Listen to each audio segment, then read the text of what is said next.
Acara siang hari ini merupakan acara kuliah tamu program studi Sistem Informasi yang ditujukan bagi mahasiswa program studi Sistem Informasi semester 5. Kuliah tamu pada kesempatan kali ini akan mengangkat tema Tren Teknologi Mobile Application menuju Era 5.0. Berikut adalah susunan acaranya. 1. Pembukaan. 2. Menyanyikan lagu Indonesia Raya dan Mars UMK. 3. Sambutan-sambutan. 4. Pembacaan doa. 5. Pemaparan materi oleh narasumber sekaligus diskusi dan tanya jawab. 6. Penyerahan kenang-kenangan dan plakat serta door prize. 7. Menyanyikan lagu Bagimu Negeri dan himne UMK. 8. Penutup. Untuk acara yang pertama yaitu pembukaan. Mari kita buka acara pada siang hari ini dengan bacaan basmalah bersama-sama. Bismillahirrahmanirrahim. Memasuki acara selanjutnya yaitu menyanyikan lagu Indonesia Raya dan Mars UMK. Untuk itu para hadirin dimohon berdiri.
Hadirin dipersilakan duduk kembali. Acara selanjutnya, sambutan sekaligus membuka acara kuliah umum kali ini kepada Ibu Nani Susanti Eskom Mkom selaku PLTK Prodi Sistem Informasi Fakultas Teknik Universitas Muria Kudus. Kepada beliau kami persilahkan.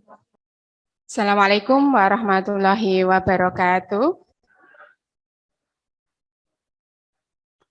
Selamat siang semuanya. Oke. Alhamdulillahirabbil alamin wa bihi nasta'inu ala umuri dunya waddin. Wassalatu wassalamu ala asrofil anbiya wal mursalin sayyidina wa maulana Muhammadin wa ala alihi wa sahbihi ajmain.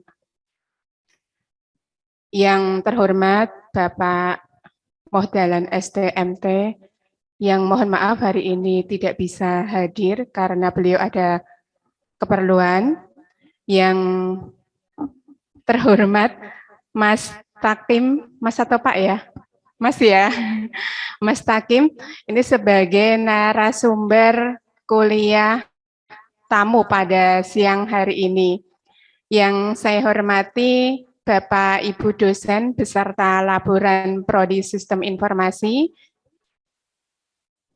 Yang saya hormati seluruh panitia penyelenggara kuliah tamu pada siang hari ini, dan tak lupa teman-teman mahasiswa yang pada siang hari ini bersedia untuk hadir secara offline dan yang hadir secara online, yang saya banggakan dan yang saya cintai dan saya banggakan. Pertama-tama marilah kita panjatkan puji syukur kehadirat Allah Subhanahu wa taala, yang mana pada siang hari ini kita bisa berkumpul di ruangan ini yang penuh keberkahan, dan semoga nanti memberikan manfaat kepada kita semuanya, karena siang hari ini kita menimba ilmu langsung pada narasumbernya. Dan pada siang hari ini kita hadir dalam keadaan sehat walafiat. Kedua kalinya sholawat serta salam tidak lupa kita haturkan kepada junjungan kita Nabi Agung Muhammad SAW. Semoga kita termasuk dalam umatnya dan mendapatkan syafaatnya nanti di yaumul akhir. Teman-teman mahasiswa semuanya siang hari ini semangat mengikuti kuliah tamu ya. Ini sudah hadir semuanya di ruangan ini? Oke. Sepertinya masih ada beberapa yang belum hadir di sini karena kursinya masih banyak yang kosong. Nah, bagi teman-teman yang temannya belum bergabung di sini bisa dipanggil, diinfo agar secepatnya bisa mengikuti kuliah tamu pada siang hari ini. Ya, biar ndang satset ya, selesai nanti. Untuk kuliah tamu pada siang hari ini mengambil tema Tren teknologi mobile apps menuju era 5.0. Nah, ini teman-teman semester berapa ini? 5 ya? 5. Sudah mendapatkan mata kuliah pemrograman berbasis mobile ya? Oh, belum. Kalau yang semester 5 apa nih? Udah kelihatannya di kurikulum ya? Ya, udah, tapi belum selesai. Nah, nanti akan dijelaskan tentang apa sih tren teknologi mobile apps ini oleh pakarnya langsung, yaitu beliau narasumber Mas Takim ya, panggilan akrabnya Mas Takim. Nah, beliau ini adalah alumni Sistem Informasi angkatan 2006 ya Mas ya? 2014, oke. Nah,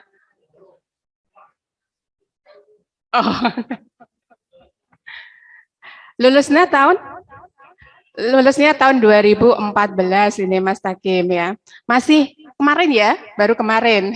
Kok masih kemarin, baru kemarin.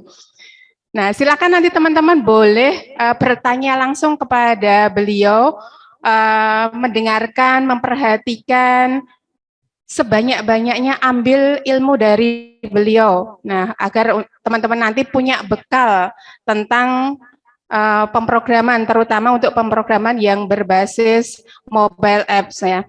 Nah, beliau ini adalah seorang programmer ya, seorang programmer itu dari kuliahnya sudah aktif bikin aplikasi sampai dengan sekarang. Banyak karya beliau yang sudah tersebar di mana-mana, melalang buana di mana-mana nih. Nanti teman-teman bisa bertanya kepada beliau. Oke. Terima kasih atas panitia yang sudah menyelenggarakan kuliah tamu pada siang hari ini. mudah-mudahan nanti sampai dengan selesai bisa berjalan dengan lancar ya. Oke, saya rasa itu yang bisa saya sampaikan. Dari Pak Dekan, Pak Muhammad Dahlan tidak bisa hadir di sini. Kemudian beliau mendelegasikan kepada Pak Eko Darmanto selaku WD1, tapi beliau juga ada acara. Nah, ini mendelegasikan ke bawahnya lagi ya. Ini ke saya untuk membuka, sekaligus membuka acara pada siang hari ini. Dengan mengucap Bismillahirrahmanirrahim untuk kegiatan acara kuliah tamu pada siang hari ini, saya nyatakan dibuka.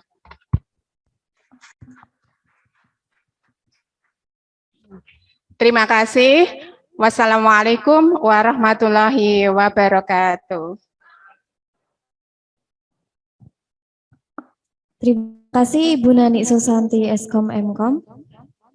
Selanjutnya, pembacaan doa yang dipimpin oleh Bapak Anteng Widodo STMkom. Kepada beliau dipersilakan.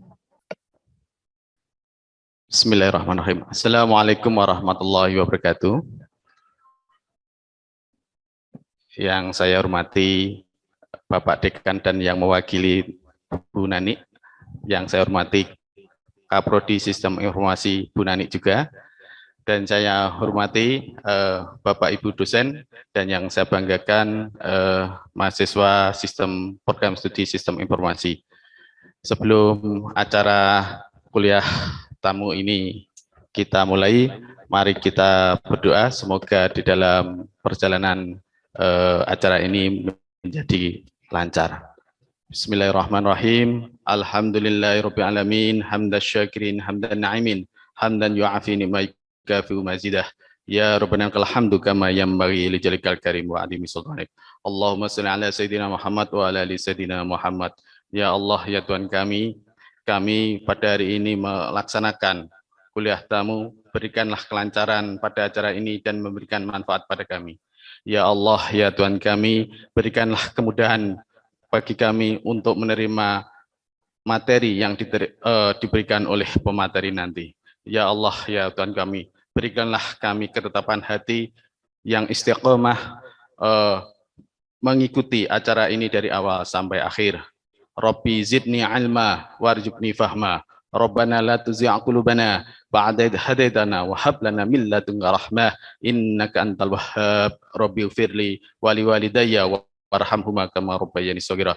Rabbana atina fid dunya hasanah wa fil akhirati hasanah wa qina adzabannar. Wa sallallahu ala sayyidina Muhammadin wa ala alihi wa sahbihi wa baraka wasallam. Subhana rabbika rabbil izzati amma yasifun. Wassalamun alal mursalin walhamdulillahi rabbil alamin. Bismillahirrahmanirrahim. Al-Fatihah. Assalamualaikum warahmatullahi wabarakatuh. Terima kasih Bapak Anteng Widodo STMkom. Sebelum memasuki acara inti, kami persilakan peserta kuliah tamu dari kelas paralel yang mengikuti secara online untuk mengisi presensi melalui link yang dibagikan di chat room. Mohon mengisikan data dengan benar untuk keperluan pencetakan nama pada sertifikat dan pengiriman melalui email. Dan dimohon bagi yang format namanya belum sesuai, mohon segera disesuaikan dengan format NIM nama lengkap. Sambil mengisi presensi, diumumkan kepada para peserta, bagi peserta yang nanti aktif menjawab atau mengajukan pertanyaan, akan berkesempatan untuk mendapatkan door prize. Selanjutnya, memasuki acara inti, yaitu pemaparan materi oleh narasumber sekaligus diskusi dan tanya jawab oleh Bapak Mustaqim Eskom. Pada sesi acara inti ini akan dipandu oleh moderator Bapak Erudi Setiawan Mkom. Kepada Bapak Erudi Setiawan Mkom, kami persilakan mengambil alih acara. Assalamualaikum warahmatullahi wabarakatuh. Bismillahirrahmanirrahim. Untuk hari ini kita mulai saja ya. Monggo Mas Mustaqim.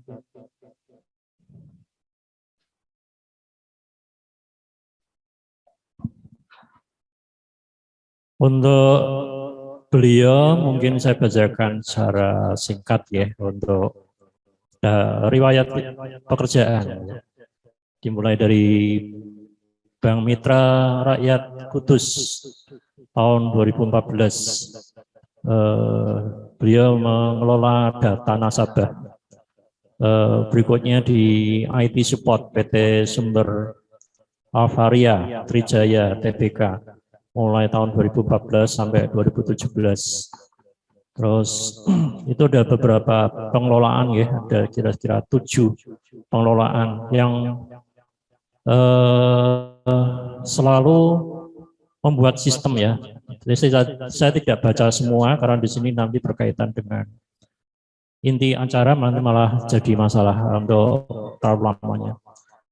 Electronic Data Processing di PT Pura Mursa Persada mulai tahun 2017 sampai 2018. Di situ ada 5 proses, sehingga di sini nanti untuk ya intinya mengarah ke sistem ya, Mas Takim. Di berikutnya adalah di Full Stack Developer tahun PT Humanika tahun 2018 sampai 2020.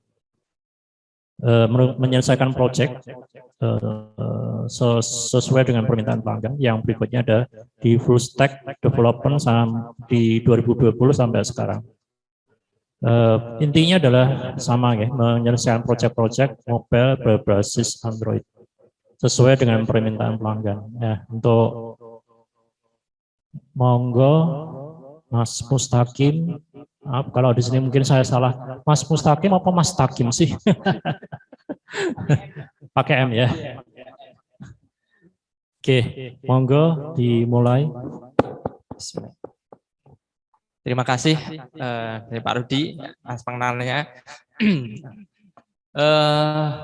Sebelum saya mulai, saya mohon izin Bu ya untuk berterima kasih terlebih dahulu kepada Bapak Ibu dosen yang selama ini pernah membimbing saya dari waktu kuliah, dari beberapa khususnya oleh Pak Rudi saya sendiri selaku dulu adalah Kaprodi, yaitu Bapak kita di angkatan saya maksudnya. Dan beliau adalah pembimbing saya saat melakukan PKM ya Pak, PKM. Alhamdulillah juga lolos.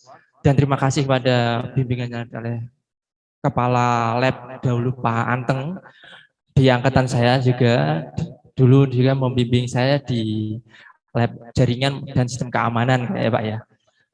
Terus ibu-ibu yang cantik pula ini juga yang pernah membimbing saya waktu kuliah, yang kadang sering kali saya nggak berangkat karena saya di lab. Seperti itulah saya dulu sebelumnya saya seperti ini. Dan terima kasih pula dan atas rasa hormat saya kepada teman-teman yang mau hadir di sini secara online maupun offline. Kayaknya juga animnya cukup bagus ya dan cukup banyak pula. Dan terima kasih pula atas supportnya, atas teman-teman saya yang di lab sekarang, ada Mas Takin juga. Mas Takin ini sebenarnya masih saudara Mas saya, tapi agak jauh ini. Dan teman-teman Hima yang membantu ya. Terima kasih semua ya pokoknya. Sebelum ke materi, tak kenal maka tak sayang ya. Biar kenal saya dulu. Saya mau kasih dulu dikit pengenalan. Saya masuk di UMK tahun 2010 dan lulus tahun 2014.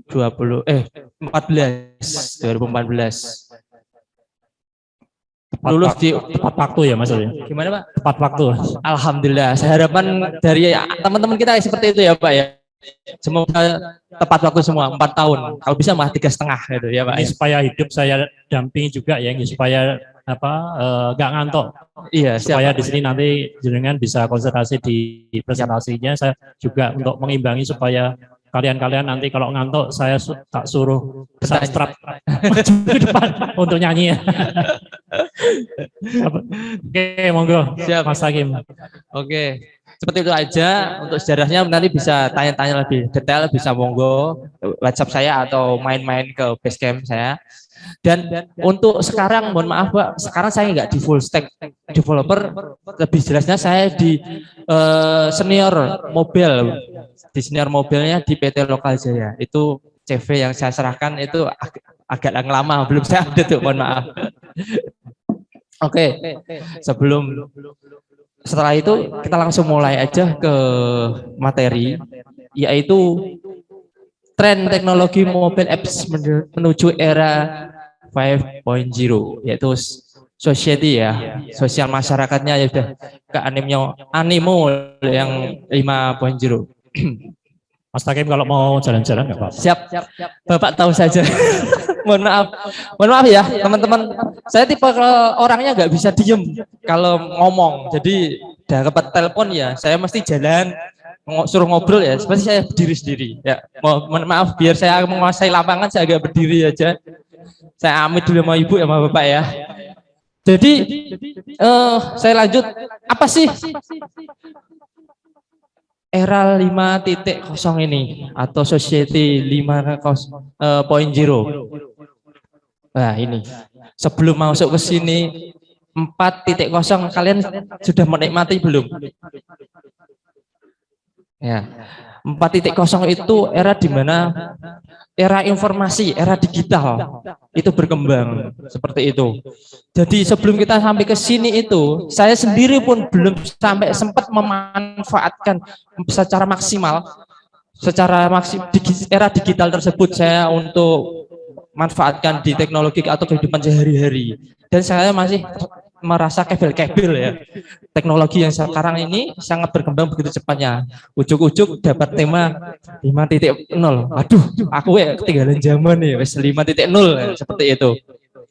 Makanya kemarin aku cepat sharing-sharing sama teman-teman, terutama yang bekerja di robotika, yaitu di Salatiga itu, dia ngomong 5.0 itu bro, di mana kita dapat memanfaatkan teknologi informasi dan teknologi robotika untuk kehidupan sehari-hari.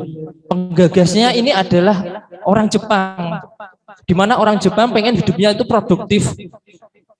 Produktifnya gimana?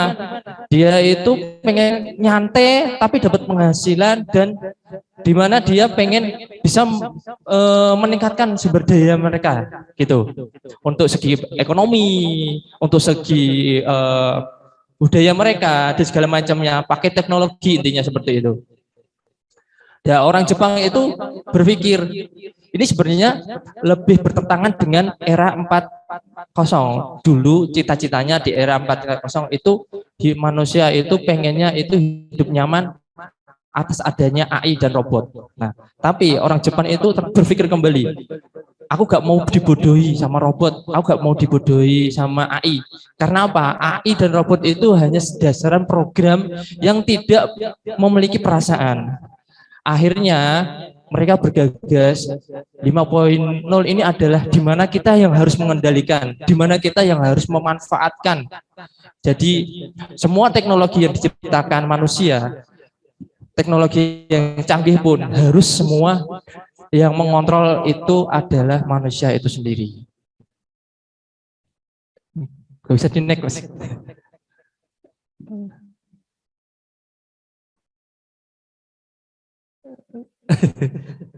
Oke. Oops.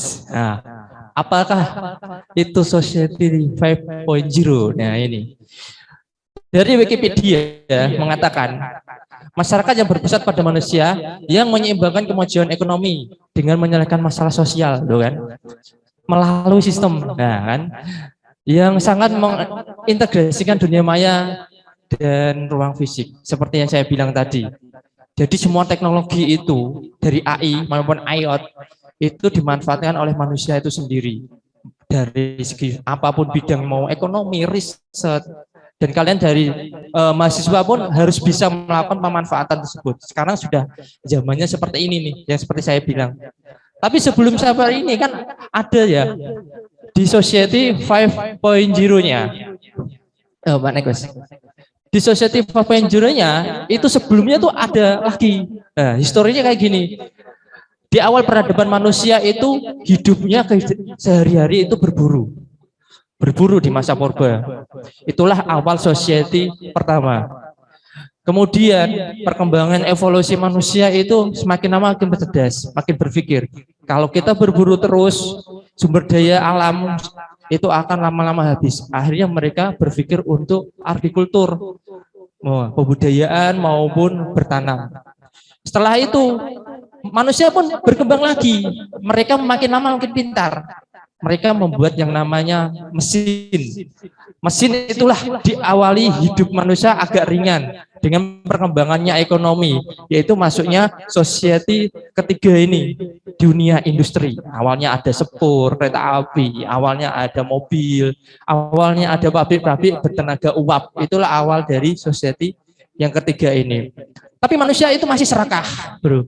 Karena kepintarannya, mereka buat sesuatu inovasi, yaitu superkomputer yang pertama kali hadir menjadi sebuah informasi. Hadirlah suatu society yang keempat ini.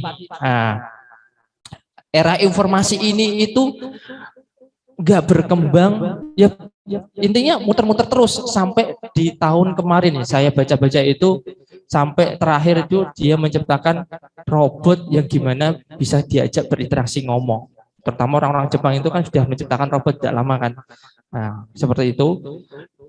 Sekarang pun saya mau naik ke kelima itu saya agak ragu. Karena siapa? Saya sendiri itu pengen mateng di 4 dulu deh, belum masuk ke 5. Nah, itu saya merasa hausnya itu sekembung karena banyak minum, banyak menikmati teknologi. Dan teknologi pun saya belum menikmati semua. Tak ujuk-ujuk udah muncul yang Society 5 nih. Saya juga agak bingung. Oh, ternyata ini adalah pengontrol dari Society 4, di mana robot itu tidak boleh melakukan eksekutor dan harus manusialah yang memprogram dan melakukan eksekusi.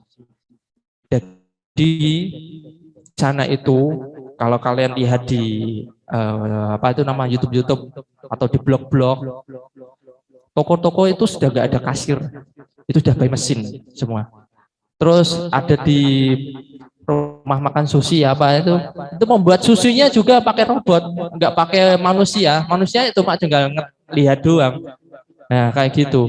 Mau masuk ke sini itu saya masih ragu, apakah masyarakat, terutama masyarakat Indonesia sendiri bisa nggak manfaatkan dengan benar ya, dan kutip tangan benar ya, bukan dengan asal-asal pakai ya. Kalau kita sih asal-asal pakai, contohnya pakai WhatsApp juga udah bisa kan, nggak perlu kita manfaatkan dengan benar kan.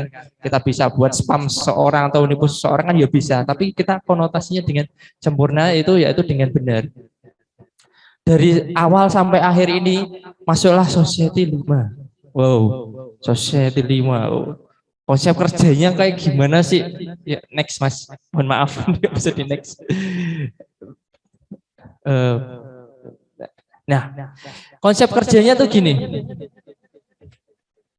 Ada teknologi AI maupun IoT yang berfungsi sebagai pengolah data dan penganalisa data, yang bersumber pada manusia itu sendiri melalui sensor fisik maupun data pada manusia itu sendiri. Wow.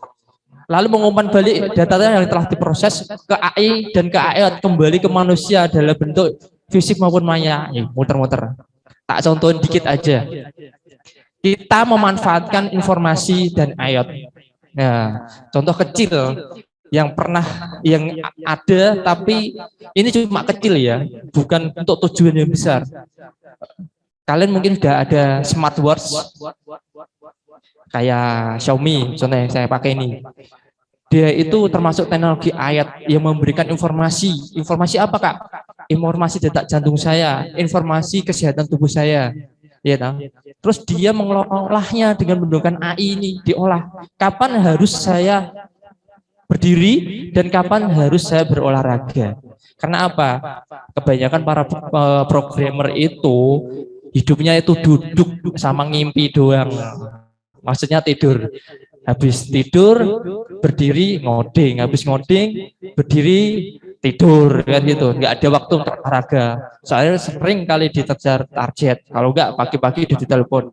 Halo Mas, selamat pagi Pak, mohon maaf ganggu. Hari ini mainten, iya, enggak oh Mas, ini kok error kenapa? Sering kali kayak gitu, mesti tanya, kenapa error, kenapa error? Nah, karena kita tiap lagi mesti ada update maupun ada apa kita nggak tahu, atau mungkin ada serangan virus atau apa kita nggak tahu. Akhirnya kerja lagi. Itu mau tidur sampai mau bangun tidur kayak gitu. Yang bangunin mesti klien kebanyakan. Seperti itulah. Makanya ada Smart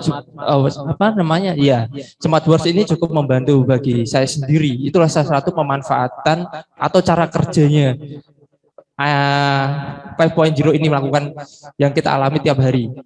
Jadi kan ini ada sensor ini deteksi detak jantung saya, kemudian sensor ini masuk ke data HP yang sudah saya install. HP itu sistemnya melakukan pemikiran, ini dia itu duduk jam sekian, setelah duduk jam sekian itu jam berapa dia harus berdiri, disesuaikan dengan denyut jantung yang saya lakukan tiap hari. Kalau denyut jantung saya cepat, saya harus melakukan istirahat, saya harus berdiri, maka jam melakukan perintah untuk bergetar. Setelah jam bergetar, berarti saya sebagai humannya berarti tahu sendiri bahwa diri saya itu tidak kurang baik, hanya saya harus berdiri dan harus olahraga. Itu contoh kecil. Ini contoh kecil yang kita lakukan untuk kehidupan sehari-hari, untuk diri kita, bukan untuk segi ekonomi yang lebih besar maupun untuk segi government ya. Contohnya seperti itu. Contohnya banyak kok. Next. Sekarang yang baru kecil-kecil aja, pemanfaatan teknologi drone yang ada di Amazon itu sekarang sudah dimanfaatin buat pengiriman barang. Indonesia mah belum ada. Kurir datang aja kita marahin. Apalagi drone ya, pasti diambil kan. Nah, drone datang diumpetin kan, nggak dikembaliin. Mayan nih rezeki nomplok. Nah itu. Kalau di sini nggak bisa seperti itu. Di sana bisa. Karena apa? Mereka melek teknologi. Dengan adanya drone, mungkin pengiriman di kota-kota besar yang macet itu mungkin lebih cepat daripada lewat kurir Gojek atau segala macamnya kan. Jalannya kan nggak bisa lewat darat karena sudah banyak manusianya, sudah macet kendaraan. Makanya mereka inovasi menggunakan drone. Namun ini hanya ditentukan bebannya, hanya maksimal oleh 5 pon saja. Dan berlaku di customer kota-kota terkecil, kota-kota tertentu. Contoh kayak di California, di Texas. Ya, Indonesia kita ngimpi aja ya. Soalnya kita masih rakus dengan barang-barang mewah kayak gini. Tapi di Indonesia ada drone yang dimanfaatkan untuk agrikultur, untuk apa itu? Pertanian. Saya lihat sendiri pernah. Jadi awalnya kalau nggak salah itu di Bandung. Tapi ini dokter drone ini bukan orangnya, cuma saya pas searching ternyata dapatnya ini dokter drone. Dia udah menyewakan alat pertanian dari drone itu untuk penyemprotan pestisida, obat untuk tanaman. Untuk apalagi map tanah juga bisa seperti itu. Jadi ya cukup, menurut saya inovasinya cukup bagus juga lah menggunakan drone. Sebenarnya kalau pakai manusia juga sudah bisa untuk nyemprot sawah ya. Mbak sawah sudah bisa cukup ya, nggak perlu pakai drone. Tapi ya nggak apa-apa lah. Ini sudah termasuk inovasi yang mengikuti zaman di dunia pertanian. Tapi mungkin kalau masalah dunia pertanian ini ada masternya di bidang teknologinya loh. Kalau mau tanya-tanya lebih lanjut itu ada Mas Rory yang dulunya bekerja di bidang teknologi pertanian di Pura itu. Nanti bisa kelas lab tanya-tanya itu. Itu master itu dulu yang kerja di dunia teknologi pertanian, terutama itu pengolahan datanya, terus nanti sewa traktornya ya Mas. Maaf Mas. Lanjut, contoh berikutnya itu adalah smart city. Maaf kok smart home. Tadi next Mas. Ya ini bisa ya. Oke. Smart home. Kalian punya lampu bardi nggak di rumah? Ayo. Tahu nggak? Lampu bardi itu bisa dihidupin saya nyalain lewat HP tanpa harus tahu listrik itu nyala apa enggak. Yang sekarang lampu bardi itu yang saya tahu enggak pakai listrik bisa. Listriknya kalau mati. Lampu bardi itu. Jadi yang lampunya kayak gini nih warnanya bisa berubah lewat HP, atau kita bisa nyalain ketika kita keluar kota, nggak di rumah, nggak usah nitip tanggone, itu nanti bisa hidup sendiri. Itu lampu Hardy contohnya, yang teknologi ayatnya seperti itu. Terus ada lagi selain lampu Hardy, sekarang ada teknologi CCTV di mana dia bisa mengikuti gerak-gerik manusianya. Jadi ketika saya ke sini dia noleh, dia ke sini noleh. Itu ada seperti itu. Dan bisa kita remote pakai mobil juga bisa ada. Bisa. Itu udah banyak teknologi untuk smart home. Dan selanjutnya itu medical, di segi kesehatan banyak lagi kecil. Contoh kecil tadi yang saya ceritain ya lewat apa itu namanya jam smartwatch ini. Terutama kalau kita ke rumah sakit, teknologinya itu nggak bisa saya bayangin ya, banyak sekali yang nggak bisa saya ceritain juga.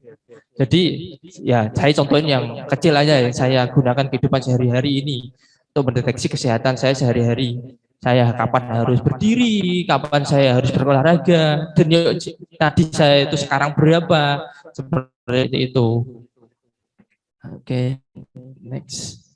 Nah, tadi kan sudah saya jelasin nih, Society 5.0 itu kayak apa, cara kerjanya gimana. Balik ke tema. Tema saya itu lebih detailnya ke mobile apps. Mobile apps. Yang kita tahu mobile app itu mikirnya mesti aplikasi di HP. Tapi enggak, mobile apps itu kita ada kembangin di smart yang sekarang ini di jam itu bisa kita coding loh. Ini kan juga pakai Android juga. Apalagi yang punya iOS itu bisa di-coding juga, bisa kita kembangin. Ini buat ide-ide yang nanti pengen skripsi, pengennya lewat mengembangin bukan dari Androidnya lewat smartwatch, nggak pakai HP lagi. Ini jadi ide yang bagus nih. Kalau pengen belajar, coba nanti kulik-kulik di YouTube kayaknya udah ada.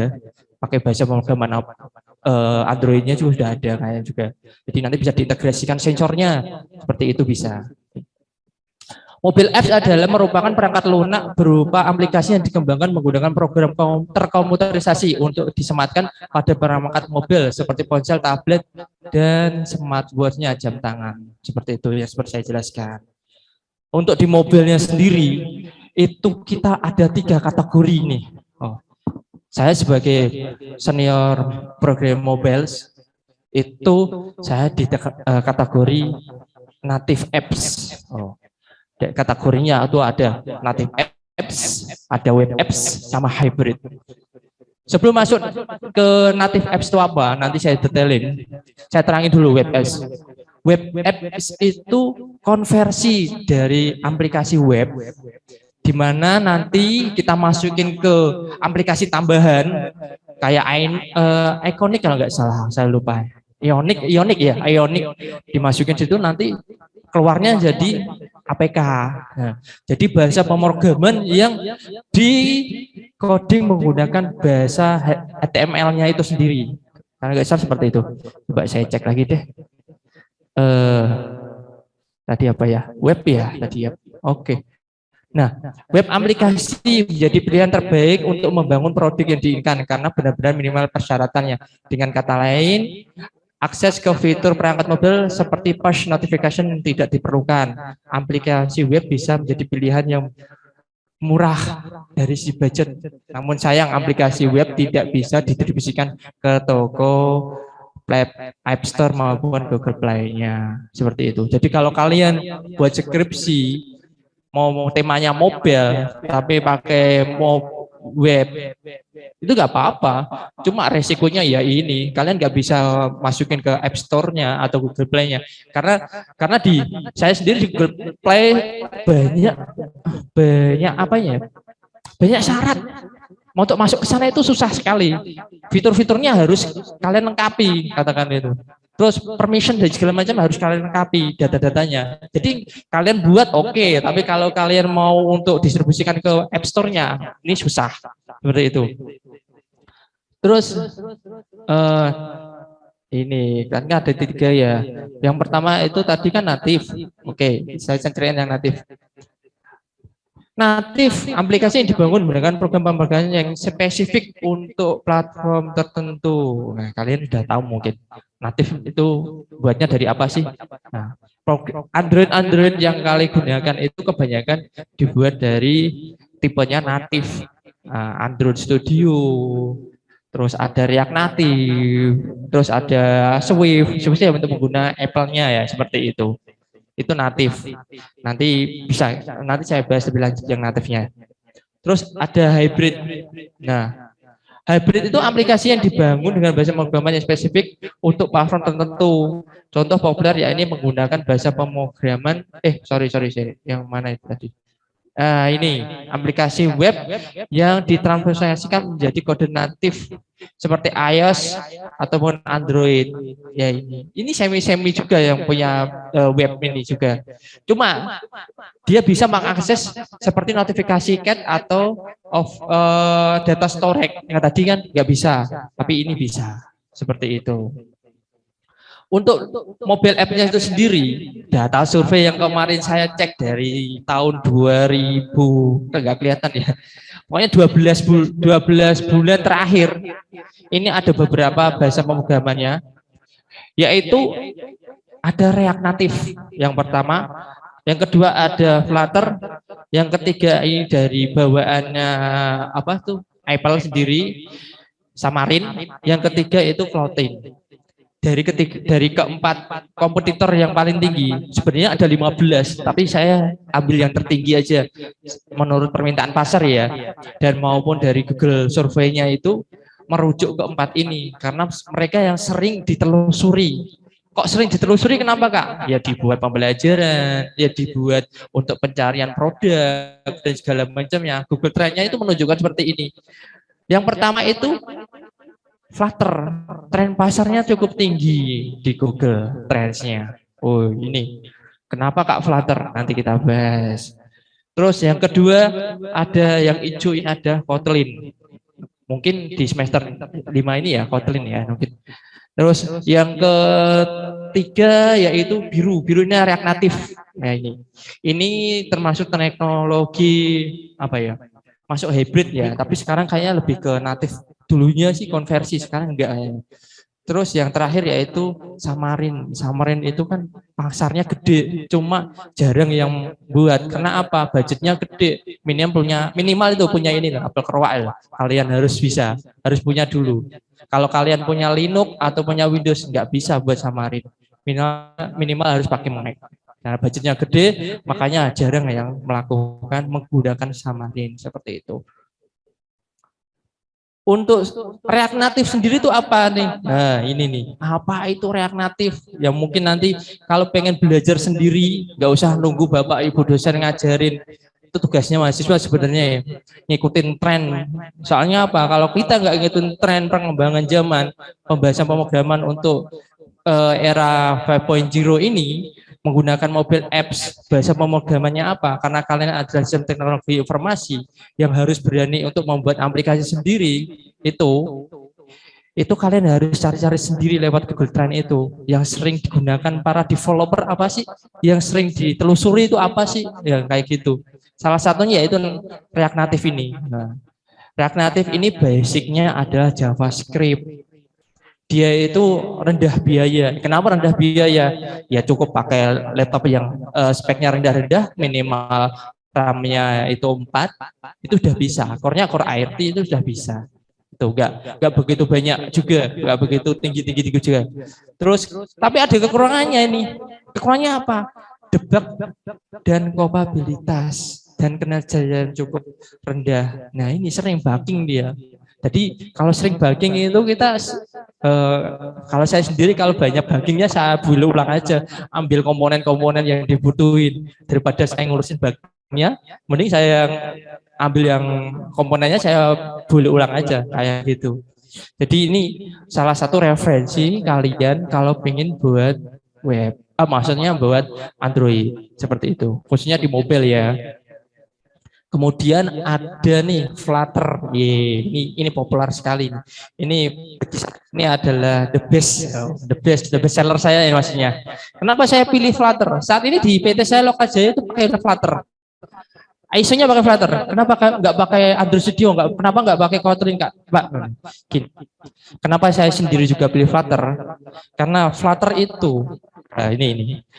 Flutter itu bisa dikompil dimanapun, bisa di Android, bisa di ISO, bisa di laptop ini, terus bisa di desktop. Sekarang Flutter itu bisa bisa dijadikan desktop Windows maupun Linux. Kalau dulu saya belajar Windows sama Linux buat aplikasi desktopnya, saya menggunakan Java NetBeans.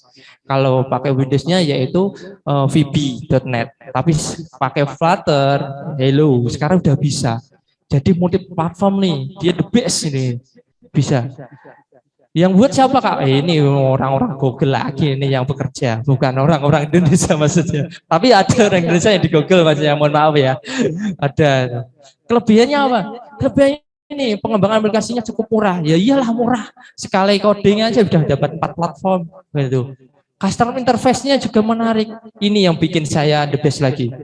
Jadi di Flutter ini sudah menyediakan komponen-komponennya. Jadi kita nggak perlu buat nih komponennya.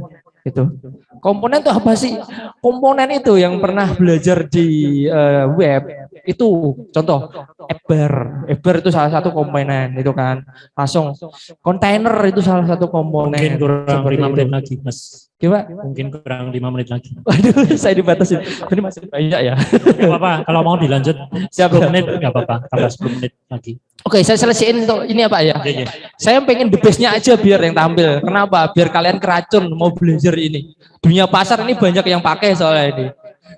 Kekurangannya apa? Hasilnya cukup gede. Jadi yang dihasilkan, yang dibuild atau yang dikompil ini cukup gede juga ini Flutter. Terus untuk builder tidak bisa dalam satu platform. Artinya apa? Kalau kita pengen jadiin aplikasi app iOS, jadi kita harus menggunakan MacBook. Jadi nggak bisa pakai Linux. Jadi kalau kita pengen build jadi Windows, harusnya dibuild pakai laptop Windows. Nggak bisa menggunakan pakai Linux seperti itu. Nah, kalau Kotlin mungkin kalian akan lebih detailnya nanti di mata kuliah di prakteknya. Mungkin kayaknya saya dengar menggunakan Kotlin ya. Kotlin itu basicnya tetap JavaScript, Java ya, basicnya Java. Terus ya memang banyak yang menggunakan juga integrasi. Cuma saya interface-nya agak susah. Buat warna dan segala macamnya itu enggak secantik punya Flutter kayak gitu. Terus yang pada intinya ini bagaimana cara memilih mobile app aplikasi. Ya, kita lihat di beberapa faktor. Berapa lama proses development-nya? Kayak pengen cepet, ya pakai itu kan gitu. Berapa budget yang digunakan? Kita lihat tool-tool yang kita gunakan. Bayar gak? Resource-nya free gak? Kayak gitu. Laptopnya itu mumpuni gak? Nah, seperti apakah UX yang diinginkan? Seperti itu. UX-nya juga kan kita harus mikir desainnya biar cantik kan gitu. Terus bagaimana resource komputer dari komputer yang nanti fiturnya? Apa sih fitur-fitur yang kita ingin tampilin? Nah, seperti itu. Terus adakah resource yang dapat melakukan maintain? Nah, maintain itu perlu kita pikir. Aplikasi jadi kalau kita nggak mikir maintain ya salam. Cukup kita lempar sekali aja, kita nggak bisa menghasilkan untuk hari-hari selanjutnya. Ya, terakhir ini standar untuk buat aplikasi developmentnya kayak gini nih. Minimal tuh aplikasi itu nggak cukup kalian bisa jadikan APK, tapi kalian harus bisa tembus ke App Store maupun Google Play-nya. Kalau kalian bisa tembus, kalian harus memiliki beberapa faktor lagi, yaitu memiliki validasi yang baik. Terus notifikasi sesuai kebutuhan. Jadi enggak selalu muncul pop up sehingga kita bikin risih kayak gitu. Terus permintaan izin setiap akses penggunaan fitur mobile. Nah, hati-hati nih. Banyak mobile app yang nyolong izin dari HP kalian. Sering enggak kontak kalian itu hilang atau kesebar oleh pinjol? Sering kan? Ini gara-gara mereka tidak memenuhi akses ini. Jadi kalau kita install, kontak kita itu sudah dikecolong, lokal storage-nya sudah diambil, langsung dikirim ke server, akhirnya punya dataset. Dataset tersebut akhirnya dijual ke pinjol-pinjol. Kalau gitu sih. Nah, akhirnya data privasi kalian nggak privasi lagi, data publik kan akhirnya. Dapat spam, dapat iklan, ujuk-ujuk ditagih utang padahal yang utang kancane kan gitu sih. Gak enak juga kan kayak gitu. Makanya kita harus memenuhi permintaan izin ini nih.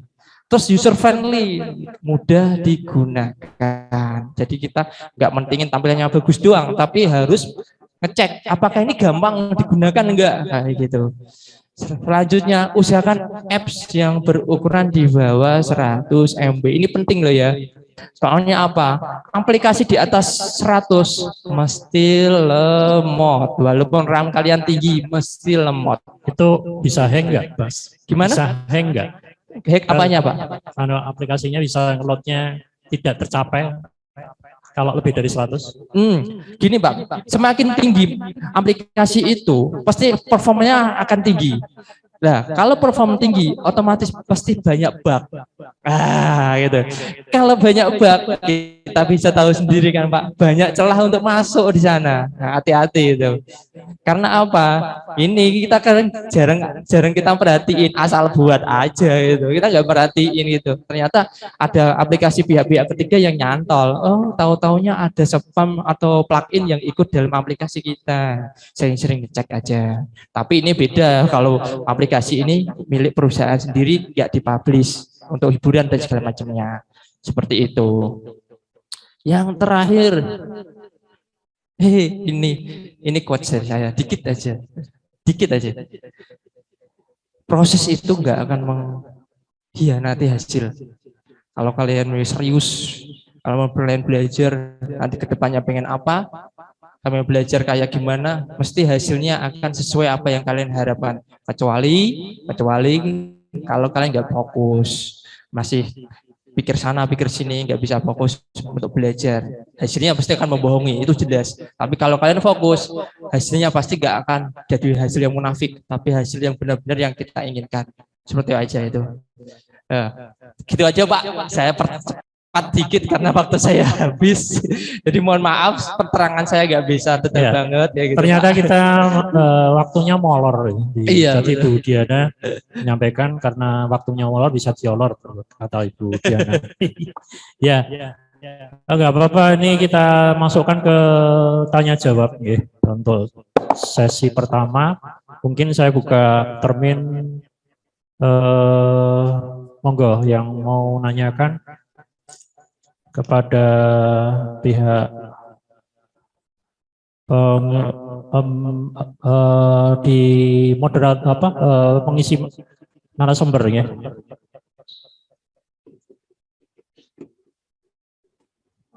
Silahkan yang mau menanyakan, yang dari online mungkin udah itu Pak, pada paham semua kayak ngelotok ya. Yang di belakang kalau misalkan nggak mudeng yang mobile app, mungkin ujung-ujungnya apakah yang di pakai Tokopedia atau di toko Lazada begitu, apakah seperti itu mungkin yang dimaksud? Itu kan sudah masuk di aplikasi ya. Tapi kalau yang di web berarti seperti apa Mas? Kalau yang muncul di web itu belum tidak masuk di Play Store-nya. Oh gini, jadi gini nih Pak, bedanya kenapa saya harus wajib masuk Play Store? Gini, kita sebagai manusia itu mesti ada kekurangannya ya. Tapi kalau di Play Store itu, dia itu menurut saya perfect banget. Karena apa? Dia bakal ada robotnya. Dia tuh bisa mengevaluasi, ngetes dulu nih. Dia itu mengetes untuk beberapa tipe device yang pakai service Google.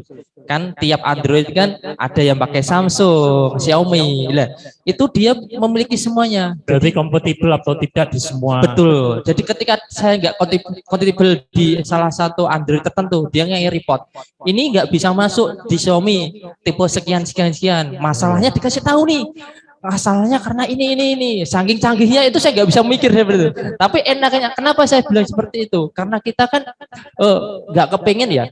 Kalau kita sudah membagikan aplikasi nggak bisa dinikmati semua orang. Nah, salah satunya harus bisa dinikmati semua orang ya harus lewat Google itu. Nah, terus yang kedua, dia itu secure banget Pak. Jadi dia tuh kalau ada spam udah di-kick. Saya pernah berusaha untuk nginjek biar aplikasinya itu memang free di Google, tapi ketika saya injek iklan pas buka itu kan buat keuntungan saya pribadi kan, itu kan bisa saya iklankan untuk pribadi gak lewat Google. Itu Google tahu niat buruk saya, jadi dia nggak mau. Ini nakal ini Mas Takim, jadi nggak mau, saya nggak boleh lewat sini seperti itu. Itu Google. Makanya nanti saya harap nanti kalau ada teman-teman SI yang TA-nya khususnya itu buat Android, saya harapkan Pak Rudi dan Bu dosen nggak usah bingung-bingung untuk ngetes. Bisa nggak diupload di Google? Mungkin setengah mati dia, Pak. Soalnya peraturan makin gini makin ketat gitu. Apalagi perkembangan versi Android ini sudah yang versi 12 poin berapa itu. Saya kemarin buat yang 10 aja ditolak karena tidak mengikuti standar dari Google-nya. Itu ujian terakhir kita ngoding itu di sana, Pak. Di Google Play-nya gitu. Kalau Itu web kan untuk bisa tayang di aplikasi, ya itu ada jarak nggak untuk langsung diupload ke? ada, Pak. Ada jarak Ada. percobaannya gitu? Ada yang namanya publisher. Ya.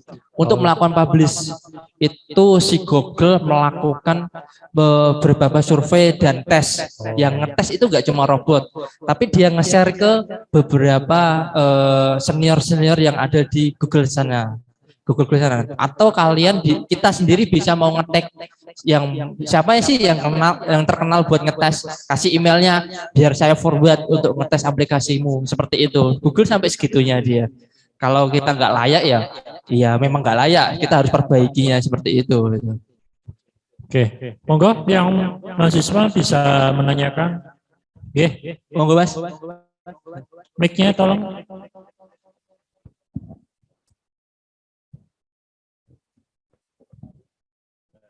Assalamualaikum warahmatullahi wabarakatuh. Sebutkan NIM dan nama gitu. Perkenalkan, saya Tidar Wahyu Wiguna dengan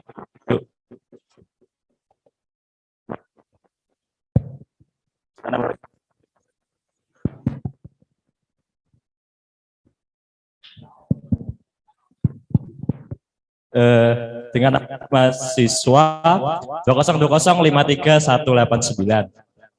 Saya ingin bertanya, tadi Pak Mus menjelaskan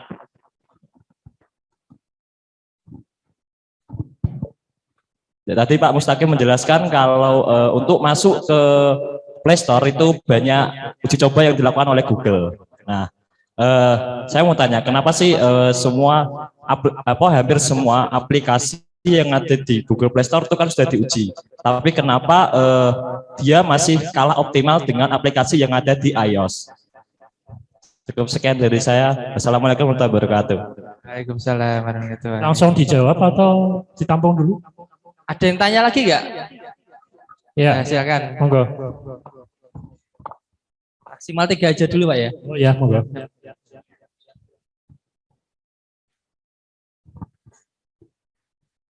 Perkenalkan, nama saya Amalia Safitri, NIM 2020-53025. Di sini saya mau menanyakan, temanya kan tren teknologi mobil aplikasi menuju era 5.0. Kenapa di sini nggak dijelaskan juga jaringannya berpengaruh apa enggak, Pak? Siap. Semisal memakai 4G atau 5G itu gimana gitu loh, Pak? Ya. Ada pengaruhnya apa enggak? Terima kasih. Satu lagi, masih ada kesempatan. Cukup. Oke, cukup ya. Seperti itu dulu, Pak. Mas Takim. Siap. Cukup menarik ya. Kenapa kok sering dibanding-banding Apple lebih baik ya? Oke, dibanding-bandingkan. Oke. Dari segi biaya kita sudah tahu ya. Sudah tahu. Orang Jawa itu bilang onorgo norupo. Jadi dari situ kita sudah melihat kalau Apple Mac itu lebih bagus performanya dibanding orang yang lainnya. Memang harganya udah mahal, dia jual kualitas itu. Kalau saya jawab dengan segi market ya, kalau segi market. Ini saya segi market dulu. Itu yang pertama. Yang kedua, tahu nggak? Kalau saya sebagai orang developer, saya jawabnya gini. Karena dia itu unik. Gini, kenapa kok unik? Kita tahu Apple mobilnya itu dia itu resolusinya pasti paten kan, nggak kayak di Android yang gila banget loh. Ada yang kecil, ada gede, sampai 5,5 itu ada gitu. Maksudnya menurut aku sendiri mobil yang ukurannya ada komanya itu ngapain tuh? Mau dibuat dimasukin di saku aja susah kan? Berarti kayak gitu sih. Tapi kalau di Apple dia memikirkan sampai seberapa besar nih saku kamu gitu. Terutama saku kamu untuk beli merek saya kan kayak gitu sih. Nah, kalau di Android enggak, karena dia itu sifatnya open source. Terus dia sifatnya itu multi ya, bisa dipakai di brand manapun. Karena dia enggak unik, terus dia itu fokusnya banyak, jadi banyak masalah juga sebenarnya. Tapi beda. Saya yakin, saya sendiri kalau uji coba pakainya itu pakai Samsung, kalau enggak pakai Samsung pakainya pakai Xiaomi, HP milik istri saya. Saya uji coba di sana itu bagus performanya, bagus jalanannya, enggak ada kendala. Tapi ketika saya masukkan ke Play Store itu sudah melakukan uji coba dalam segi merek maupun segi ukuran. Reportnya langsung 57, HP tidak dapat diinstal, masalahnya itu beragam. Terus saya ngapain itu? Saya nggak bisa waktu beli HP satu-satu seperti miliknya Play Store kan. Akhirnya saya coba, saya tarik lagi, saya benahin masalahnya di mana. Oh, ternyata masalah di sini. Saya upload ulang lagi sampai tingkat error itu tingkat di ambang batas milik Google itu di bawah angka 10. Dia bisa merekomendasikan dapat dipublish. Itu pun kita harus menyertakan surat privasi policy. Artinya apa? Kamu harus menyertakan hukum yang terkait perizinan. Susahnya kayak gitu. Jadi kalau kamu tidak menyertakan privasi policy di situ, kalau ada apa-apa, kita nggak bisa digugat. Sampai Google Play Store itu sampai dia benar-benar melindungi privasi penggunanya. Jadi kalau kalian benar-benar merasa dirugikan, maksudnya kalian report aja app-nya, nggak apa-apa. Malah nanti diblokir, yang bingung para developernya sendiri maupun PT-nya. Kalau aplikasi nggak bisa dijalanin, keblokir sama Google, ngapain? Kan budgetnya nggak keluar akhirnya kan kayak gitu. Terutama di bidang-bidang hiburan ya, seperti itu. Kan banyak kan, kita admob kan, banyak pemain admob kayak gitu. Cuma dalamnya hanya buka-buka galeri, wah kayak nggak penting juga. Tapi ya saya nggak, itu cuma contoh sih. Tapi banyak yang bermanfaat juga seperti itu. Itu pertanyaan pertama ya Pak ya. Untuk pertanyaan kedua, kenapa jaringan saya enggak sertakan? Oke. Kalau kita bicara masalah jaringan itu sebenarnya bukan bidang saya ya. Cuma saya hanya tahu sekarang sudah di era 5G ya Pak ya. Luar biasa perkembangan 5G. Cuma ada isu jaringan 5G itu katanya nggak sehat. Tapi menurut sudut pandang saya ini ada hubungannya sama budget market. Kenapa? Towernya sudah terlanjur berdiri, belum lama kok dibongkar ke seri yang kelima. Itu budgetnya pasti mereka kosnya banyak, makanya dianggap belum ready. Kebanyakan HP sekarang belum ready di pasaran, walaupun sudah ada 5-nya, tapi kita belum banyak menikmati. Karena apa? Yaitu karena segi perusahaan itu belum ready budgetnya. Itu yang pertama. Sebenarnya di Society 5.0 ini, di era 5G-nya ini sangat-sangat mendukung banget. Karena apa? Karena lebih cepat dan banter ya Pak. Lebih cepat dan lebih banter. Itu untuk saya harusnya sudah nginclude. Kalau di jaringannya sudah 5G, untuk proses data dan transmit integrasi dari server maupun ke klien itu akan cepat, hidup kita makin nyaman. Streaming pun nggak ada loadingnya. Contohnya gitu aja lah itu. Karena ibarat kita kan, contoh kecil aja, kita mau ngupload dikit aja yang berukuran 1,5 MB itu aja itu kita butuh waktu. Tapi kalau kita pakai yang 5G mungkin tinggal dikit aja langsung selesai kan kayak gitu. Itu harus mendukung di era society 5.0 ini ya Pak harusnya itu. Mungkin saya bisa tanya pribadi aja Pak, ya, Mas Hakim ding. Pundang Pak, woi. Gak apa-apa. Kalau mungkin ada nggak kendala-kendala pada saat apa, entah itu transaksi, apa hubungannya dengan, mungkin ini berkaitan dengan apa, transaksi jual beli misalkan. Ini ada kendala-kendala pada saat berhenti di tengah perjalanan, apa, feedback, ada nggak seperti itu? Karena gangguan koneksi ya.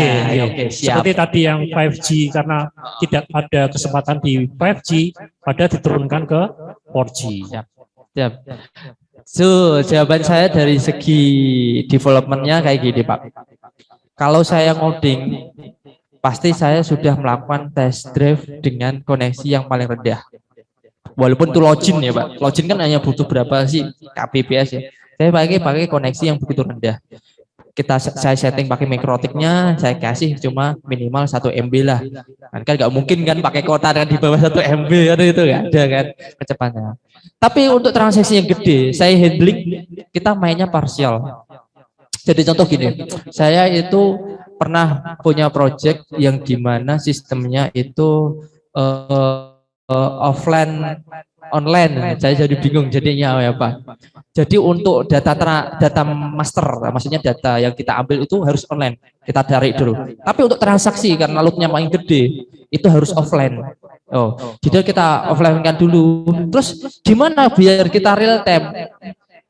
Ada tanpa koneksi, itu nggak bisa. Tetap ada koneksinya.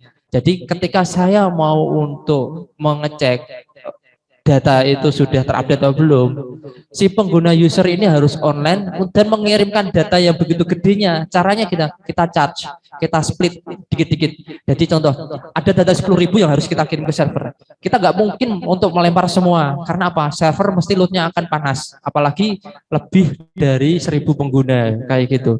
Caranya gimana? Kita melakukan split, jadi kirim dikit-dikit, 10 kirim, respon oke, 10 lagi kirim, 10 lagi kirim, itu di belakangnya ya, maksudnya di belakang layar, tapi tetap proses nunggu seperti itu. Ya itu banyak, kalau kita sudah masuk ke dunia developer, pasti musuhnya sama koneksi dan data Pak. Saya nggak bisa mungkirin itu, nggak ada koneksi nggak bisa kerja, aplikasi nggak bisa digunain, kayak gitu. Monggo, yang lain saya berikan kesempatan.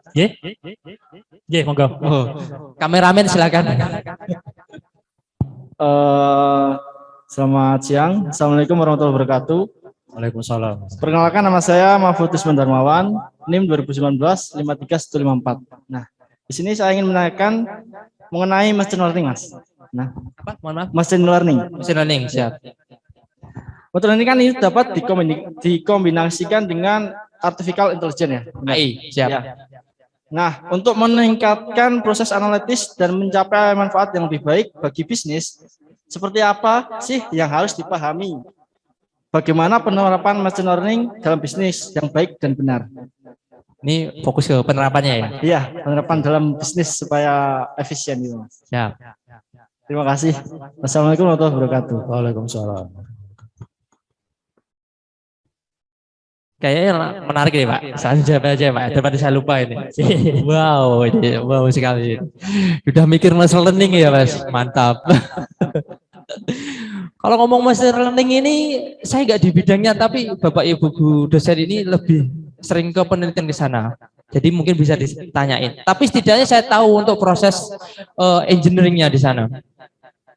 Jadi kalau saya bicara untuk machine learning dari segi perform, itu kalau kalian nggak menggunakan metode yang benar, itu kecepatannya itu akan berbeda.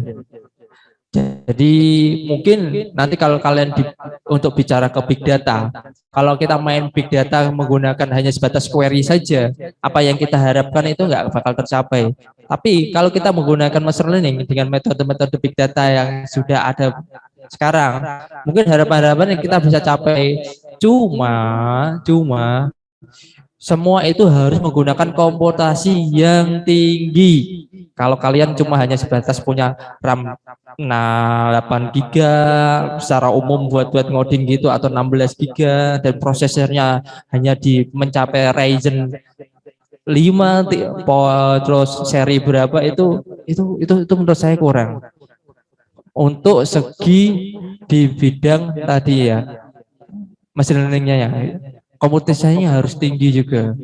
Terus lebih ke intinya tadi untuk bagaimana tadi apa Pak, lebih ke ke ilmu AI-nya ya. AI-nya ya. Ya. Jadi konsepnya kalau saya belajar AI kayak gini, saya nggak betul banget. Di mana kumpulan data tersebut diolah menggunakan metode-metode tertentu sehingga si sistem itu dapat melakukan pemikirannya sendiri. Contohnya dengan metode neural network. Kalian apa sudah dapat neural network kan? Neural network itu kan cabangnya banyak kan. Dia bisa menentukan sendiri sih, dapat melakukan prediksinya sendiri sih. Terus dapat gimana dia mengasihkan referensinya randomnya sendiri sih. Sehingga kita bakal kalau dipikir pakai nalar itu kayaknya nggak mungkin ya. Contoh kecil, kalau saya di Alfamart sebenarnya sudah menggunakan neural network Pak sebenarnya. Kalau saya ada di Alfamart itu untuk menentukan penempatan display barang itu enggak sembarangan. Sampai pikirnya kayak gitu. Jadi data itu kok kita sering menemukan hal aneh. Contoh, gula kok bisa di antara deterjen. Seperti itu. Itu gara-gara apa? Data asosiasi yang diolah menggunakan neural network. Manusianya itu kan secara tidak langsung kalau kita beli kopi mesti ada rinsonya. Kalau kita beli gula mesti ada apa itu entah deterjen Sunlight atau apa di situ. Sehingga diolahlah beberapa data big data tersebut melalui sistem akhirnya keluar. Ini harus displaynya itu rinso atau deterjen itu sebelahnya itu kopi sama gula biar manusianya itu ambilnya gampang nggak muter-muter dan itu dapat meningkatkan nilai jual kalian. Itu yang di Alfamart ya. Itu kalau kalian sudah masuk ke dunia apa itu perusahaan gede yang menggunakan big data, kalian bakal muntah-muntah untuk melihat datanya itu. Apalagi kalau udah menggunakan, kalau kalian nggak kuat di melakukan metode asosiasi dan metode neural network-nya, itu nggak bakal nemu data. Asosiasi itu gimana? Nanti belajar sama Bapak Ibu dosen. Gimana? Lebih gampangnya data asosiasi itu yang saling berhubungan. Ya Pak Bu ya. Mohon maaf saya nggak tahu cuma seperti kalau di Alfamart bilangnya seperti itu, data asosiasi itu. Oh, neural network-nya Pak, percabangannya yang begitu banyak sehingga menghasilkan data yang benar-benar akurat, tingkat akurasinya yang diperhitungkan, bukan data yang ditampilkan ya, tingkat akurasinya lebih tinggi yang diambil guys, seperti itu. Gitu aja. Ada lagi Mas? Kayaknya tadi ada masih satu, tuh ya, monggo. Itu yang belakang, Mas, mbaknya tuh.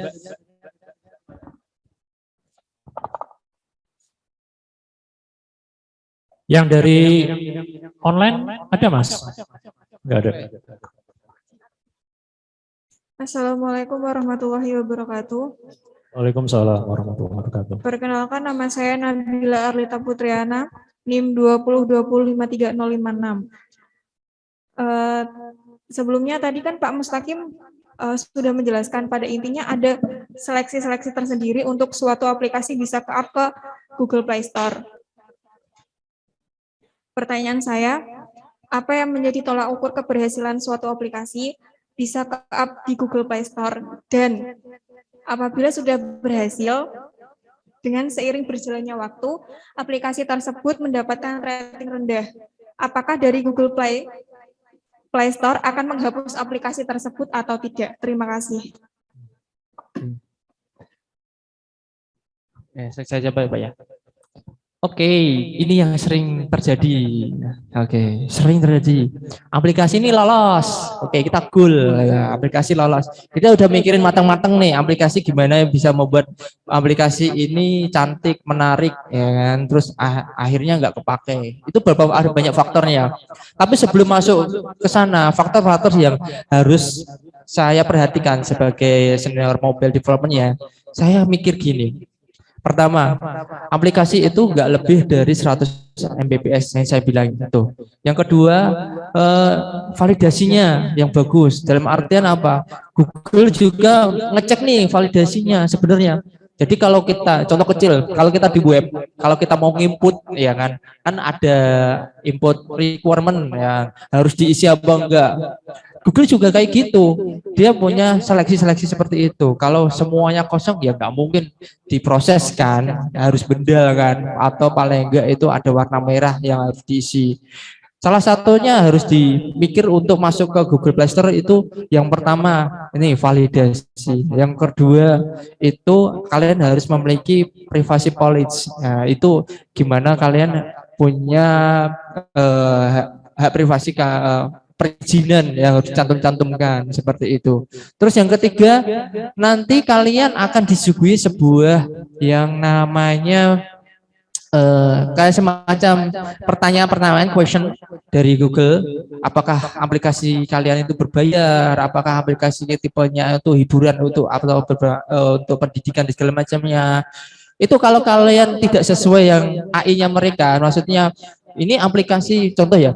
Contoh ini saya pilih questionnya untuk aplikasi tujuan untuk pendidikan. Tapi ternyata di sana saya sematkan foto-foto atau katakanlah aset-aset yang tidak saya harapkan. Contoh aset-aset foto-foto di atas umur 17 tahun ke atas. Itu kan kayak nggak layak kan. Google pun bisa memikirkan seperti itu sebenarnya. Cuma kalau di publish di luar Indonesia itu bisa, tapi kalau dipublish di Indonesia itu Indonesia punya permintaan khusus untuk di bawah 17 tahun. Kalau aplikasi itu untuk pendidikan itu nggak bisa, tapi kalau untuk hiburan itu bisa masuk Pak kayak gitu. Itu. Terus ketika semua udah lolos Pak, terus kita dapat rating rendah. Nah, ini permainan pasar. Kalau kalian permainan AdMob, kalau punya AdMob diiklankan menggunakan Play Store-nya itu, terus saya ratingnya rendah, saya harus gimana Mas? Rating rendah itu nggak bakal dihapus sama Google kecuali aplikasi kalian itu menyalahi aturan yang sudah disepakati Google. Kalau kalian mau upload pertama itu ada kesepakatan yang harus kalian sepakati, yang harus kalian ikuti. Kalau nggak sesuai langsung di ban, nggak tanya-tanya doang. Nanti dapat email setelah di ban. Jadi biasanya itu di ban dulu dapat peringatan. Google seperti itu, kejamnya banget betul. Tapi kalau kita secara manusia kan enggak, aplikasimu enggak sesuai nih bro, saya tak ban yon kayak gitu. Ibarat bahasa Jawanya kayak gitu. Tapi Google enggak, di ban dulu baru kalian dapat peringatan, untuk benahi baru saya bisa publik lagi. Kalau kalian enggak benahi enggak saya publik itu. Kalau permainan rating itu ikut dalam proses saya yang dimana user friendly. Kalau ratingnya rendah, mungkin user friendly-nya buruk. Artinya apa? Aplikasinya udah didesain dengan baik, tapi susah untuk digunakan. Kok bisa Mas, desainnya baik, tapi susah untuk digunakan? Contoh. Kalian di sini kan pakainya orang-orang yang menggunakan kan country-nya orang Indonesia. Terus kalian sok-sokan pakai bahasa Inggris. Orang tua kan nggak bisa pakai. Ya seenaknya aja ngasih bintang. Bintang siji ya aplikasi opoi, ramudeng cara gunake. Itu contoh kecilnya itu. Terus ada lagi tombol simpatnya yang terkadang itu disematkan di tempat-tempat tertentu. Orang kan nggak bisa tahu nyimpen kan, harus melewati icon-icon tertentu kan. Nah, akhirnya nggak bisa user friendly, nggak nyaman. Ya kasih aja rating rendah gitu. Terus yang kemudian ketika dites Google oke, tapi ketika dijalankan kok jelek Mas. Ini nih gara-garanya apa? Bisa jadi dikoneksi. Transmit datanya tidak menggunakan sistem yang di-split yang saya omongkan tadi. Ketika datanya gede, dia itu muter-muter terus. Membuat pengguna itu sebel. Ki aplikasi apa ra jetoy, mutar-muter tok digunakan ora iso. Nah, itu salah satunya seperti itu. Jadi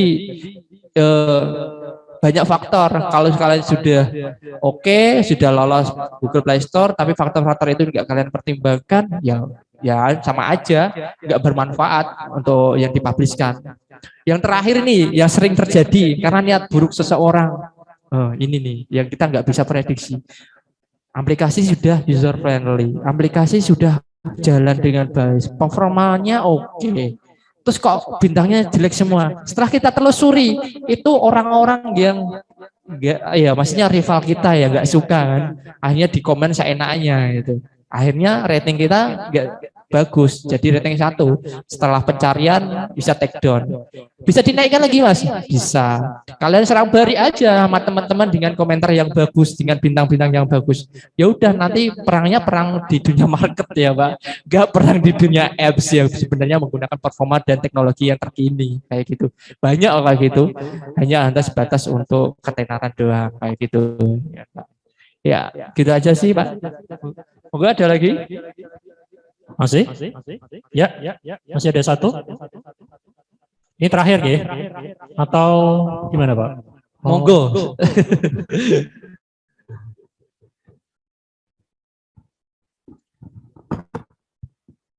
Assalamualaikum warahmatullahi wabarakatuh. Waalaikumsalam. Waalaikumsalam warahmatullahi wabarakatuh. Saya Ida Syafitrina Fatimah dengan NIM 2020-53155. Izin bertanya Pak, apa saja tahapan yang telah Bapak Mustaqim lalui sehingga menjadi seorang senior mobile apps developer seperti sekarang ini? Apakah ada Lacak profil Pak.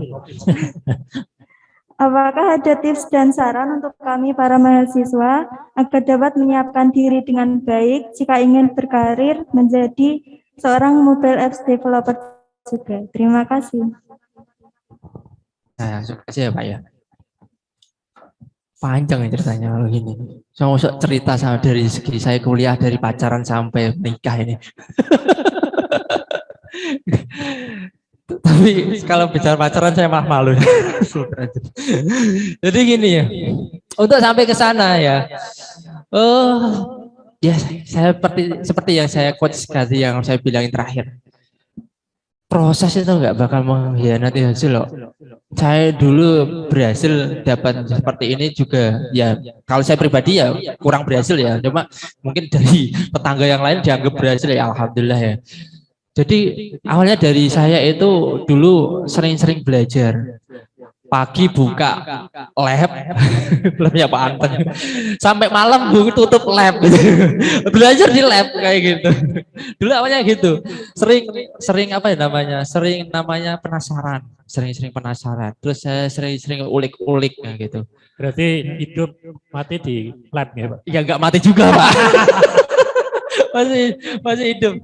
Ya maksudnya keseharian memang kebanyakan di lab Pak. Ya mungkin Bapak Ibu dosen mungkin bisa cari saya di lab. Dulu kelompoknya mungkin diceritakan ada berapa orang yang ada di lab mungkin Mas yang sering mengumpul di lab. Untuk saya satu kelas saya sendiri itu ada 3 Pak. Satu kelas dulu. Sekarang Mas Munawir malah jadi dosen ya sekarang dosen kalian ya.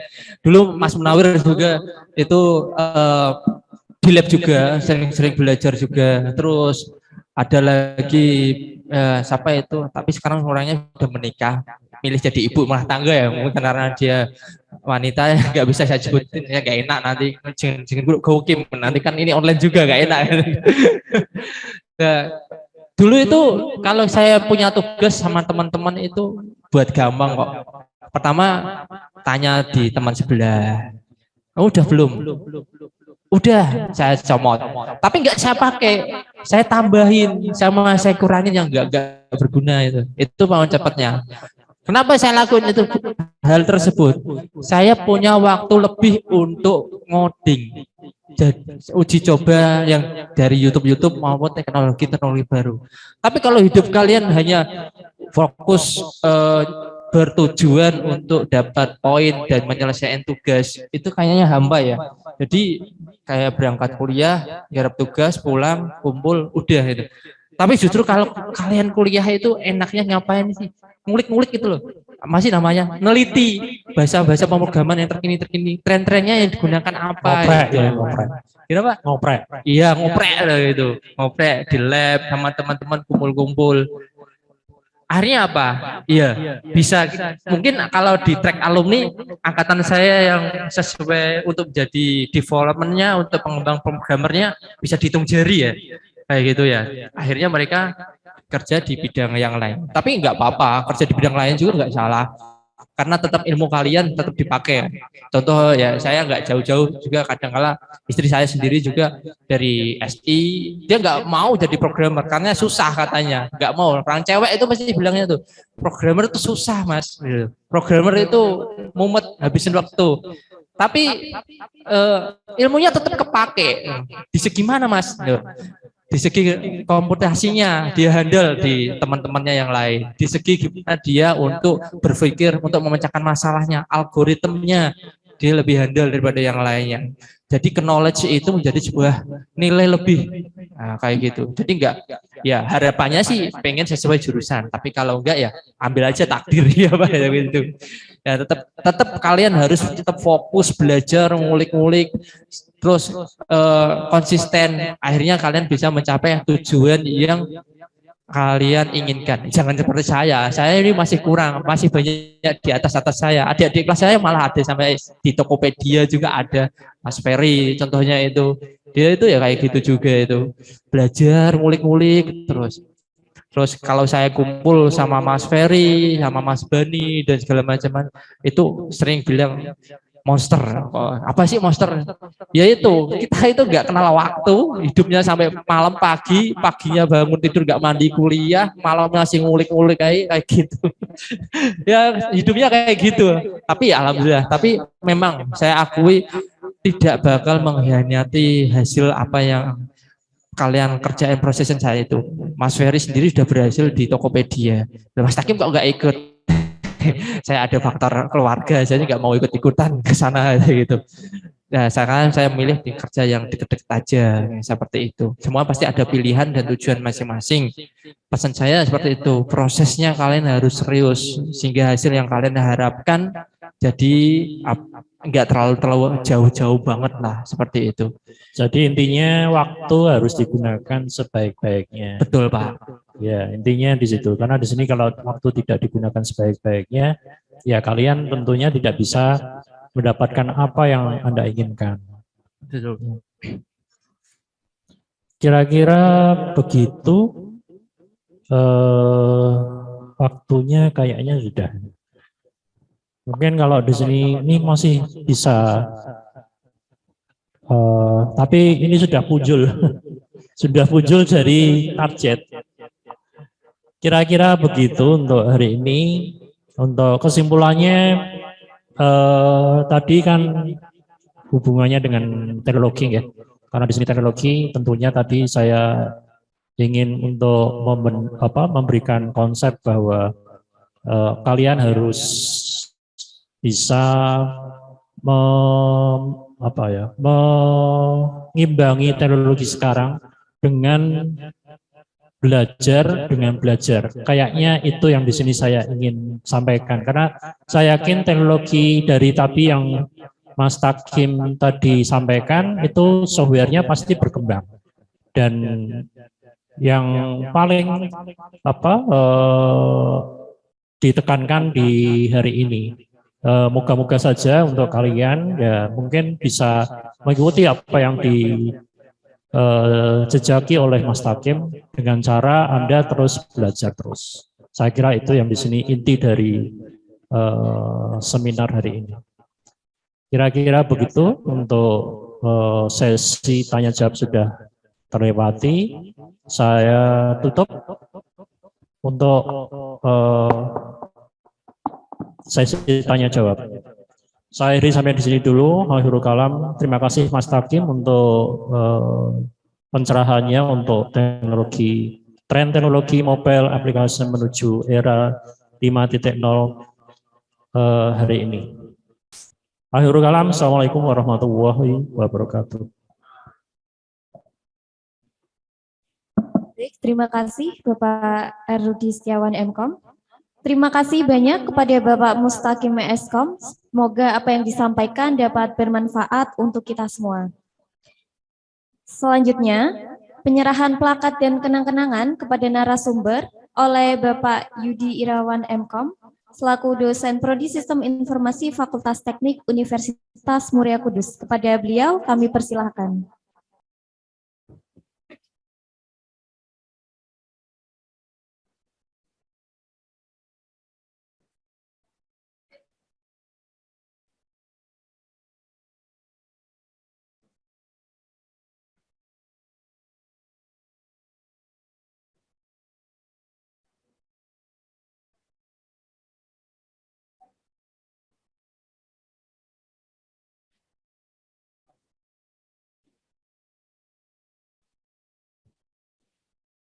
Selanjutnya, penyerahan door prize kepada peserta oleh Ibu Diana Laili Fitri, MKOM. Kepada beliau kami persilakan. Perhatian, untuk peserta yang sudah bertanya, dimohon untuk maju menempatkan diri menerima door prize.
Memasuki acara selanjutnya, yaitu menyanyikan lagu Bagimu Negeri dan himne UMK.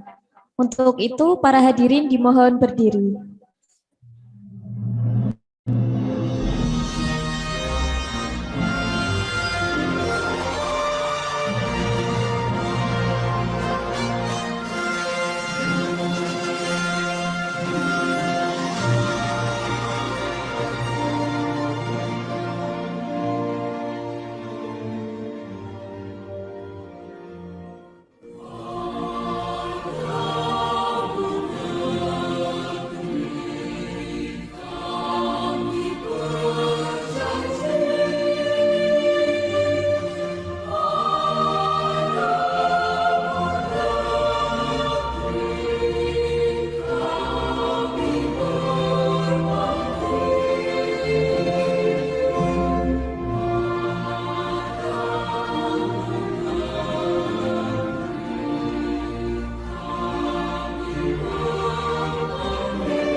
Hadirin dipersilakan duduk kembali.